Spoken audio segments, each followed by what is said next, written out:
Assalamualaikum warahmatullahi wabarakatuh. Kembali lagi bersama saya dengan Nasaris dengan video tutorial saya yang lain. Nah, kali ini saya akan membuatkan video review dari kawan-kawan kita yang sudah mengirim pertanyaan ya. Beberapa hari yang lalu saya kirim buat postingan di YouTube bahwa siapa yang ingin ingin direview atau ingin bertanya tentang analisa dan lain-lain boleh ya. Saya akan buatkan videonya. Nah, kali ini saya akan membuatkan video tentang dari teman kita namanya 1990 Rudi ya. Dia bilang analisa jalur LCD Redmi 7A Bang. Tuh. Jalur LCD LED normal tapi tetap bling hitam. Nah, oke. Kita akan buatkan videonya. Nah, Redmi 7A ya. Nah, di sini saya akan menggunakan aplikasi atau tools Borneo Schematic ya. Bisa yang lain juga boleh, tapi kebetulan di Borneo Schematic ini di sini sudah ada hardware solutionnya untuk Xiaomi ya. Kita akan bahas walaupun di sini ada gambar-gambarnya. Mungkin kawan-kawan yang pemula ini masih kurang tahu atau tidak tahu sama sekali cara menganalisanya ya. Nah, perhatikan di sini Redmi 7A. Nah, di sini akan ada beberapa gambar-gambar. Di sini LCD light. LCD light ini maksudnya lampunya ya. Karena pertanyaannya di sini perhatikan Redmi 7A jalur LED normal tapi tetap blank. Berarti kita abaikan di jalur lampunya. Kita fokus di jalur LCD-nya. Oke, kita lihat dulu. Nah, perhatikan di sini, ini jalurnya, jalur LCD-nya. Nah, inilah jalur yang akan kita ukur. Di jalur LCD-nya kita ukur satu persatu di jalur yang ini. Kita ukur, pertama ini ukur hambatannya dulu, tapi tentukan dulu ya. Untuk seperti itu pengecekan tetap dulu cek fisiknya dulu, jangan sampai ada LCD-nya pecah ya di dalam. Pastikan dulu LCD-nya normal-normal saja ya. Kalau sudah cek fisiknya bagus, cek juga konektornya dulu, cek dulu konektor yang ini. Jangan sampai ada karatan ya. Kalau ada karatannya itu juga bisa mengakibatkan LCD-nya blank ya. Pastikan dulu cek fisik ini penting sekali dalam menganalisa handphone. Nah, kalau kita sudah pastikan, misalkan kita sudah cek fisiknya ini ternyata normal-normal saja, tidak ada bekas masuk air atau dan lain-lain masih, tapi LCD-nya masih tidak nampil, tidak ada gambar. Oke, selanjutnya kalau seperti itu kita harus mengukur hambatannya ya dengan cara pengukuran skala dioda. Mungkin kawan-kawan sudah tahu. Kalau belum tahu silahkan request saja, nanti saya akan berusaha membuatkan video cara pengukuran yang benar. Nah, tapi itu nanti mungkin lama waktunya ya, karena mungkin saya juga agak sibuk sebenarnya. Oke, lanjut. Nah, yang pertama kawan-kawan harus ukur dulu semua jalur yang di bawah ini. Yang kawan-kawan yang bertanya tadi, silakan ukur yang di sini. Nah, ini jalur filter, tujuannya langsung ke CPU. Jadi kalau kawan-kawan mendapati jalur LCD ada filternya, itu tujuannya langsung ke CPU. Jadi tidak kemana-mana lagi. Jadi pastikan dulu hambatannya ini normal ya. Normal dalam artian, perhatikan untuk jalur yang ini, semua jalur filter ini nilainya harus sama ya.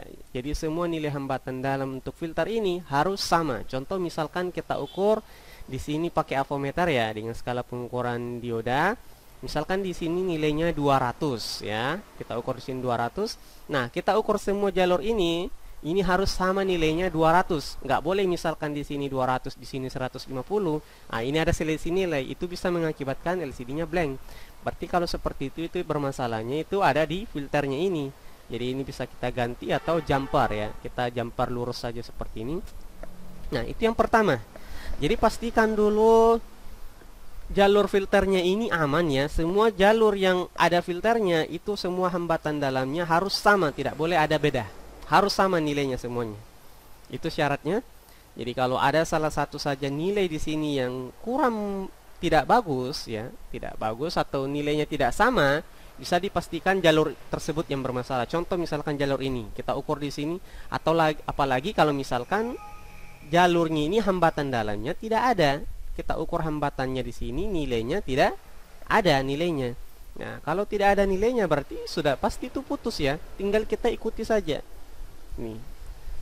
Nah, ini kebetulan memudahkan ya. Jadi kawan-kawan tinggal lihat jalurnya lari kemana. Nah, kalau skema bisa juga, silahkan buka skemanya. Karena saya biasanya untuk mengajar kawan-kawan yang ikut ya, itu saya tidak ajarkan memang seperti ini. Kita ajarkan melalui skematik. Tapi karena ini juga bukan pembelajaran saya, jadi sekedar bertanya saja, saya akan ringkaskan seperti itu. Jadi ukur ya, semua ini harus sama nilainya. Jadi kalau sudah aman, baru kita ukur di atasnya di sini, baru kita ukur. Ikuti, ini juga sama, ini hambatan dalamnya harus ada ya, harus ada nilainya. Nah, nanti di sini ada memang jalur, nanti kita ukur nilainya tidak ada, yang tidak ada jalurnya di situ ya. Ini ada komponennya. Ini perhatikan.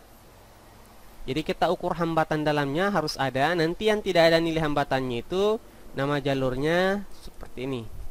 Jadi jalur VSN misalkan kita ikuti jalurnya. Nah, kalau kita ukur di sini nilai hambatannya tidak ada, itu bukan putus. Memang seperti itu nilainya. Tidak akan ada nilainya ya. Kita ukur dulu hambatannya, pastikan tidak ada yang putus, kecuali yang ini memang tidak ada nilainya. Kalau kita ukur semua nilainya sini aman ya, berarti jalur normal. Sekarang kalau hambatan normal kita sudah ukur semua hambatan dalamnya normal-normal saja, berarti jalur bagus. Sekarang kita ukur tegangannya ya, ukur tegangan kerjanya. Jadi yang namanya rangkaian digital itu bukan cuma hambatan, bukan jalurnya bagus aja, tapi dia juga membutuhkan sebuah tegangan ya, harus mempunyai tegangan kerja. Karena kalau tegangannya tidak ada walaupun bagus jalurnya, ya tetap saja bermasalah. Nah, perhatikan kita di sini jalur LCD ini kebetulan dia punya syarat tegangan kerja, ada kemungkinan ada 3 ya. Tegangan utamanya itu tegangan LCD VSN dengan VSP. Jadi VSN dengan VSP ini ukur di sini tegangannya.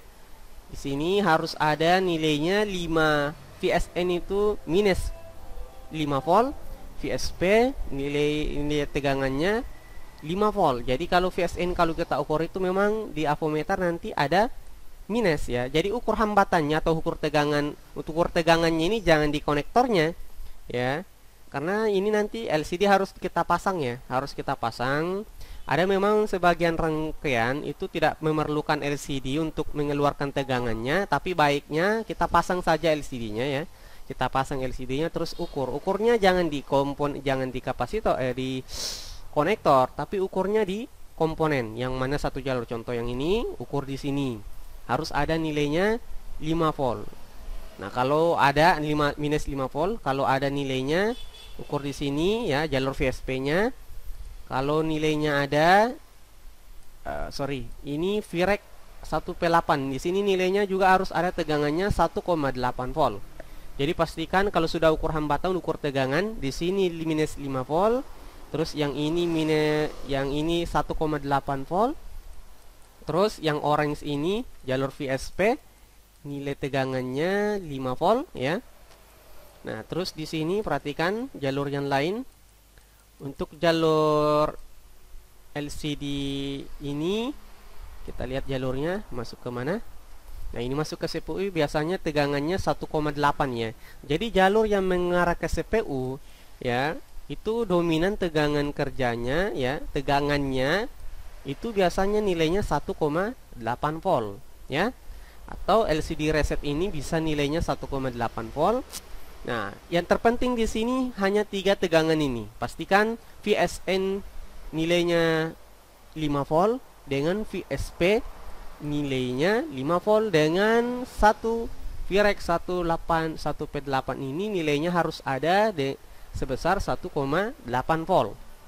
Nah, ketika syarat 3 syarat terpenuhi dan yang lain kita ukur. Jadi misalkan kita ukur hambatannya ini normal ya. Kita ukur tegangannya ini normal, tapi LCD-nya masih tidak nampil. Wah, ini berarti bukan rusak di jalurnya kalau begitu. Itu rusak di spare part-nya, rusak di LCD-nya. Ya, seharusnya LCD-nya harus diganti gitu. Jadi itu juga bisa menentukan apakah ini LCD-nya bagus atau tidak ketika jalurnya ini normal ya. Ketika jalurnya ini normal tapi tegangannya juga normal tapi LCD-nya tidak nampil. Berarti itu rusak spare part-nya, Pak. Rusak LCD-nya. Jadi solusinya ya ganti LCD-nya. Tuh.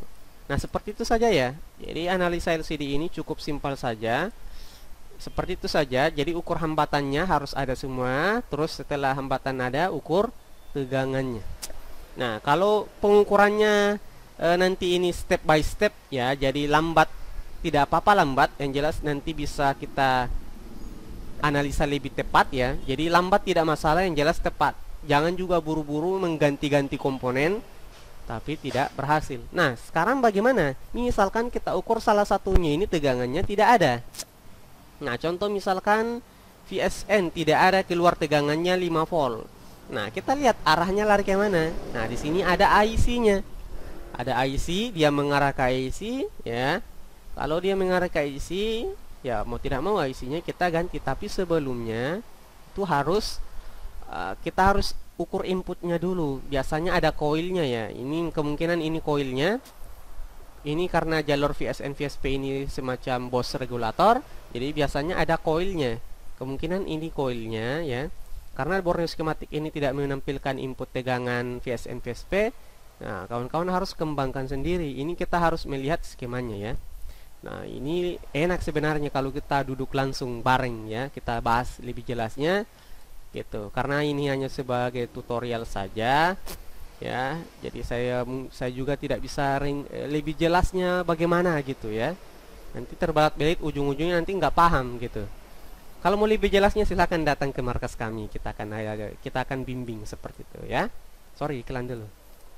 Nah, seperti ini. Jadi tadi itu ukur hambatan, ukur tegangan ya. Nah, kalau hambatan ada, tegangan normal, berarti komponennya LCD-nya yang rusak. Nah, bagaimana kalau misalkan kita sudah ganti LCD, kita cek jalur bagus, masih tidak berfungsi?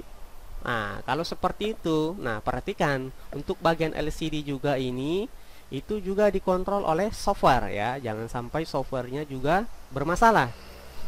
Nah, bisa jadi softwarenya juga, gitu. Tapi untuk memastikan dia hardware, pastikan dia di saat di nelpon pasang kartu LCD ya, handphonenya dipasang kartu, tembus nelpon berarti rusak di bagian hardwarenya.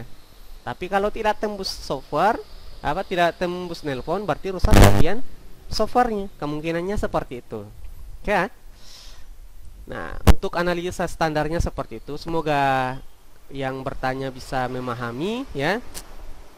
Dan mungkin yang kawan-kawan yang lain juga silakan yang mau request pertanyaan bisa bertanya. Insya Allah kalau memang saya tahu saya bisa buatkan videonya karena ilmu saya juga terbatas ya. Untuk itu saya ucapkan terima kasih. Jadi jangan lupa ini ikuti video tutorial kami untuk mencerdaskan kawan-kawan teknisi. Jadi tujuan saya membuat video ini untuk teknisi ya. Mau ya seperti itu saja. Oke, salam sukses untuk kita semua. Saya Nasaris, guys, Labs.